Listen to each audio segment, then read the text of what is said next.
Happy teachers day sir. ఎవరు బాబు నువ్వు? నేను మీ దగ్గరే చదువుకున్నాను సార్. ఇప్పుడు ఆర్మీలో జాబ్ సాధించి దేశానికి సేవ చేస్తున్నాను సార్. చాలా సంతోషం నాయనా. ఈడి దగ్గర చదువుకున్నాడు, ఆర్మీలో జాబ్ కొట్టి దేశానికి సేవ చేస్తున్నాడు. అప్పుడు నా దగ్గర చదువుకున్న వాళ్ళు ఏమంటారు? సార్ మా కొడుకుని ఇంటికి పంపించండి. నిన్నెక్కడో చూసినట్టు ఉన్నదా? నేను మీకన్నా చదువుకునింది. అయితే ఇప్పుడు నువ్వేం పని చేస్తున్నావో? ఒక గ్లాసు 2 వాటర్ ప్యాకెట్లు 10 నిమిషాల్లో తాగేస్తా సార్.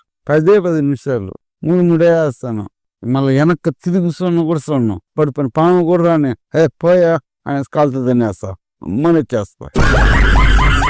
అవును, తాగేదానికి డబ్బులు ఏం చేస్తావు? మీలాగనే సార్, పిల్లకాయల దగ్గర పెట్టుకునేస్తా. మీ దగ్గర చదువుకున్నాడేమో ఆర్మీలో జాబ్ కొట్టి దేశానికి సేవ చేస్తున్నాడు. మరి నా దగ్గర చదువుకున్నాడే సార్ పనికి మనలోడు అయిపోయినాడు. మీరు చదువు చెప్పే తక్కువ, సాగు కొట్టేది ఎక్కువ.